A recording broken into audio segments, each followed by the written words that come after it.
एका छोट्या मोठ्या चोऱ्या करण्यापेक्षा एकदाच 1200 बकऱ्या चोरू मामाचे.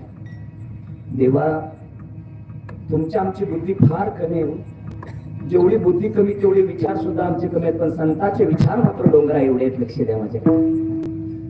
बाळा बागडीने ठरवलंय छोट्या मोठ्या चोऱ्या करण्यापेक्षा एकदाच मामाच्या तळावरती चोरी करायची. आणि निघाला देव. येरगड्डीच्या मळावरती बाळा बागडे आलाय. संतांची रांग दिवा संत माझे बसले बाळू मामा. भक्ताची रांग बाळा बागडेला पाहिली. हजारो भक्त मामाच्या चरणावरती नतमस्तक होत आहेत. हजारो भक्त. आणि महाराज बाळा बागडे फक्त आम्ही पाहण्याचं काम करतोय. अनेक भक्त यायचे आणि मामाच्या चरणावरती नतमस्तक व्हायचे. अनेक लोक आपल्या जे का रांजली गांजली त्याशी म्हणे जो आपले तोच साठवण केला आणि देव तिथीची मानावा. हे सामर्थ्य माझ्या सद्गुरू बाळू मामाचं. महाराज लोक नतमस्तक व्हायचे.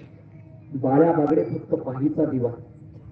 21 लोकांची टीम घेतली बाळा बागडेनं बरोबर. 21 लोक तयार केली. मीटिंग भरली गेला. किती वाजता कशी आणि कुठं दरोडा कसा टाकायचा सगळं ठरलं. दिवसही ठरलाय बाळा बागडेचा.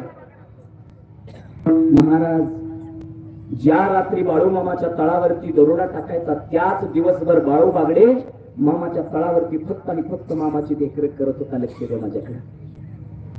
रात्रीच्या 10:30 वाजले. येरगड्डीच्या मळावरती मामाचा तळ डोळ्यानं पाहतोय बाळा बागडे.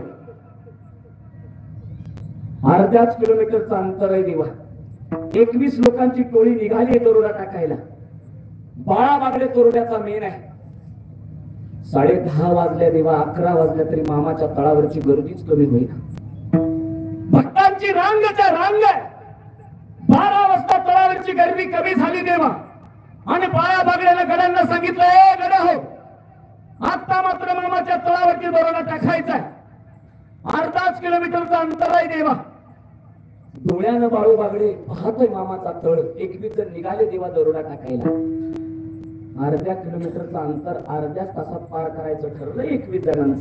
लक्ष द्या माझ्याकडे. काय मामाचं सामर्थ्य सांगून जाईल तुमच्या गावकऱ्यांना. ऐका, अर्ध्या किलोमीटरचं अंतर अर्ध्याच तासात आहे. मनामध्ये आनंद आहे. 1200 बकऱ्या चोरायच्या तेव्हा दरोडा टाकायचा. फार मोठा दरोडा आहे मामाच्या तळावरती. लक्ष द्या माझ्याकडे. रात्रीच्या 1 वाजले. 1 बाळा बागड्याने 21 लोक चालतायत. 1 तास झालं फक्त मामाचा तळ डोळ्याला दिसतोय पण रस्ताच पार होईल. काय सामर्थ्य माझ्या मामाचा दिवा. अर्ध्या किलोमीटरचा रस्ता 2 तास झाले दिसत चालतायत पण रस्ता मात्र संपना. आणि मामाचा तळ बी जवळ येईल. रात्रीच्या 3 वाजल्या देवा. आणि 21 जण खाली बसले. हे बागड्या, तू एकटाच दरोडा टाक, आम्ही मात्र जाणार नाही. अरे काय त्या बाळू धनगराकडे चिटू काय. अरे 3 तास झालं चालतोय फक्त तळच दिसतोय पण तळ मात्र जवळ येत नाही. काय सामर्थ्य त्या माणसाचं असेल. ऐका, पण माणसाला आशा खाते, माणसाला आसक्ती खाते देवा. बाळा बागडीच्या डोक्यात होतं काही झालं तर बाळू धनगराच्या तळावरती दरोडा आज टाकायचाच. हे डोक्यात मात्र त्याच्या. लक्ष द्या महाराज.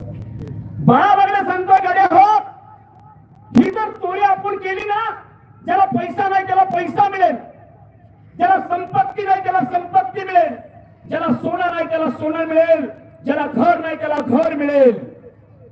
21च्या 21 जण चटकन उतरूनच बसली देवा. ठीक आहे म्हणजे आता परत एकदा प्रयत्न करू. निघाले देवा मामाच्या तळावरती दरोडा टाकायला. पहाटेच्या 5 वाजल्या देवा. मामाचा तळ फक्त डोळ्याला दिसतोय पण रस्ता संपना. आता मात्र थकले.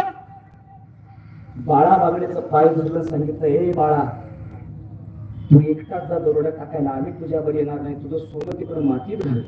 ऐका, बाळा बागड्याने विचार केला आणि डोक्यातनं दरोड्याचा विचार काढला देवा. आता मात्र दरोडा टाकायचा नाही पण नेमकं बाळू धनगर म्हणजे काय आपल्याला पाहायचंय. डोक्यात विचार आहे बाळा बागडेचा. डोक्यातनं विचार काढला देवा दरोड्याचा. आणि सकाळच्या 6 वाजता बाळा बागडे एकटाच मामाच्या तळावरती पोहोचला. आहे सकाळच्या 6 वाजले.